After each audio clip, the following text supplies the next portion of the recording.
तो दोस्तों, आज की वीडियो में मैं जो समरी बयान करूंगा वो है एक ब्रिटिश ऑथर विलियम गोल्डिंग की एक novel Lord of the flies. ये पब्लिश हुआ 1954 में।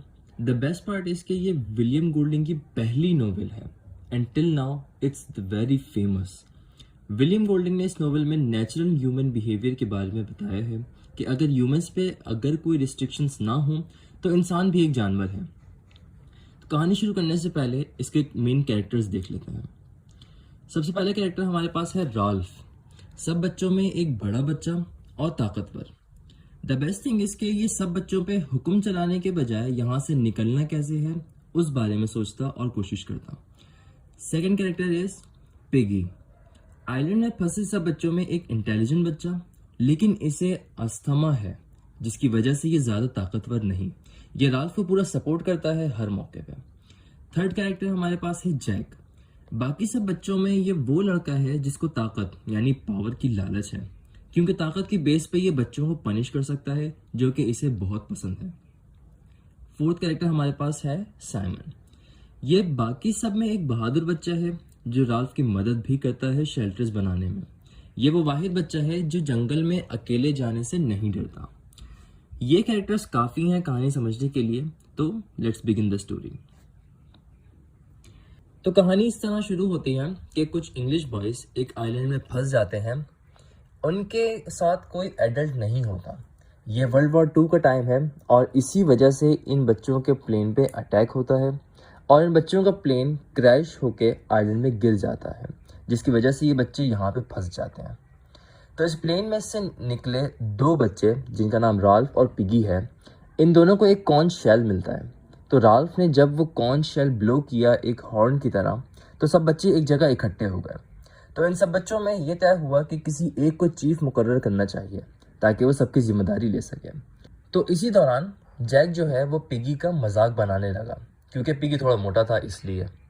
द सेकेंड थिंग इज कि जैक भी लीडर बनने की ख्वाहिश रखता है, लेकिन बच्चे रैल्फ को एज ए लीडर सिलेक्ट कर लेते हैं। राल्फ करता यह है कि जैक को हंटर्स के ग्रुप का लीडर मुकर्रर कर देता है, जिस पे जैक एग्री हो जाता है हंटिंग ग्रुप की जिम्मेदारी के लिए।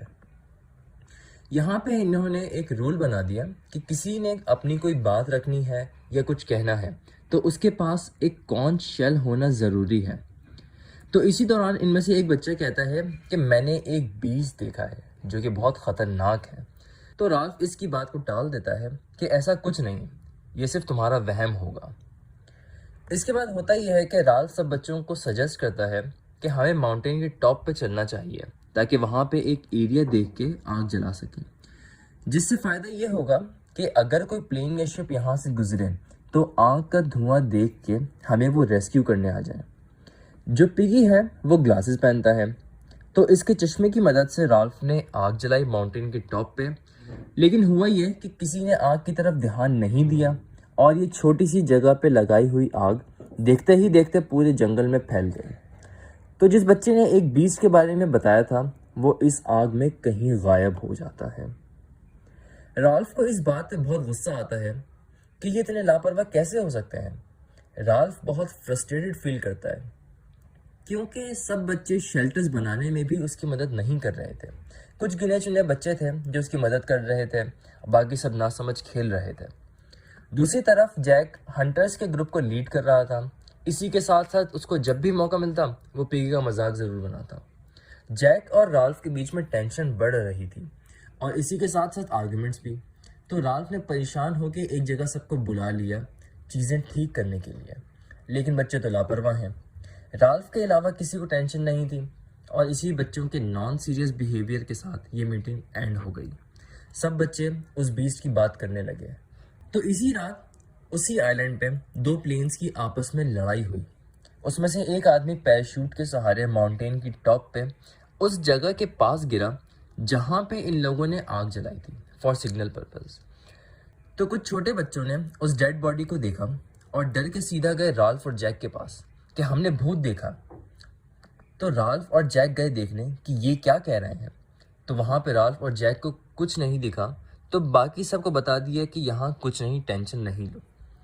नेक्स्ट डे जैक ने राल्फ को चैलेंज किया कि तुमसे ये लीडरशिप नहीं संभलेगी, तुम ये जिम्मेदारी छोड़ दो, तुम इस लायक ही नहीं हो। तो मीटिंग बुलाई गई और बाकी सब बच्चों ने ही चूज़ करना था कि अगला चीफ कौन होगा। तो सब बच्चों ने फिर से राल्फ को ही एज अ चीफ सिलेक्ट कर लिया। लेकिन इस बार जैक को बहुत बुरा लगा, तो जैक ने अपना ग्रुप ही अलग कर लिया और चला गया। इसी के साथ कुछ लड़के इसके साथ के वो भी चले गए। जैक अपना अलग ग्रुप बना के एक पक्का हंटर बन गया। अपना अवतार भी शिकारियों जैसा कर लिया, अपने फेस से पेंटिंग भी कर ली हंटर्स जैसी, जानवरों का शिकार करने के लिए। इस जंगल में पिग्स यानी सुअर बहुत ज़्यादा थे। तो जैक के ग्रुप ने एक पिग का हंट किया और उसका सर उसके जिस्म से अलग करके एक स्टिक पे फिट कर दिया और एक जगह ज़मीन में फिक्स कर दिया। तो इस वजह से उस पर फ्लाइज यानी मक्खियाँ आके बैठ गईं। तो साइमन ने उस सर को देखा तो वो उस सर को लॉर्ड ऑफ द फ्लाइज समझने लगा। उसको ये महसूस होने लगा कि वो सर उससे बातें कर रहा है और कह रहा है कि बीस्ट दरअसल हकीकत में नहीं है, सिर्फ तुम बच्चों के दिल में है। तो साइमन ने माउंटेन की टॉप पे जाने का तय किया और वहाँ जाके उसने देखा कि यहाँ तो एक मरा हुआ आदमी है जो कि पैराशूट में लिपटा हुआ है, जिससे बच्चे बीस्ट समझ रहे हैं। तो इसने सोचा कि मैं जाके बाकी सबको भी बताता हूँ। तो साइमन गया बच्चों को बताने के लिए। वहाँ पे तो दावत चल रही थी जिस सुअर को जैक ने मारा था उसकी।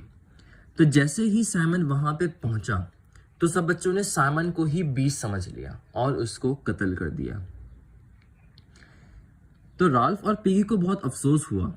जैसा कि मैंने बताया, जैक ने अपनी टीम अलग कर ली थी, तो इसके साथ जैक ने पिगी के ग्लासेस भी चोरी कर लिए थे आग जलाने के लिए।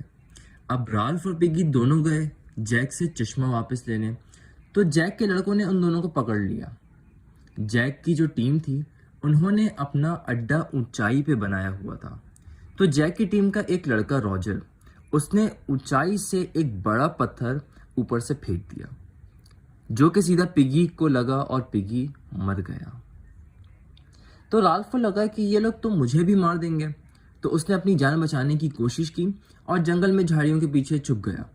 तो जैक और उसके लड़कों ने हर तरफ झाड़ियों में आग लगा दी। बट दिस टाइम जलते हुए जंगल को एक ब्रिटिश नेवल शिप ने देख लिया। उसमें से एक नेवल ऑफिसर बाहर निकला और समुद्र के किनारे आके खड़ा हो गया। तो राल्फ जैक की टीम से बचता हुआ उस नेवल ऑफिसर के पास पहुंच गया। जो बच्चे राल्फ का पीछा कर रहे थे वो ऑफिसर को देख के रुक गए। ऑफिसर को कुछ समझ ही नहीं आया कि ये सब क्या चल रहा है। वो सोचने लगा कि शायद बच्चे खेल रहे हैं। तो राल्फ जैसे ही ऑफिसर के पास पहुंचा तो वो रोने लगा और उसे देखते ही देखते बाकी बच्चे भी रोने लगे। तो उस नेवल ऑफिसर ने थोड़ा अनकंफर्टेबल फील किया और मुड़ के अपनी शिप की तरफ देखा और यहीं पे स्टोरी का इख्तिताम होता है। मॉरल ऑफ द स्टोरी ये है कि जो हमारा माशरा है वो डिपेंड करता है हर एक फ़र्द के नेचर पे, उसकी एथिक्स पे, ना कि किसी भी पॉलिटिकल सिस्टम पे। क्योंकि अगर फॉलो करने वाले ही अच्छे नहीं होंगे तो पॉलिटिकल सिस्टम भी किसी काम का नहीं। Thank you so much for the time. Have a good day.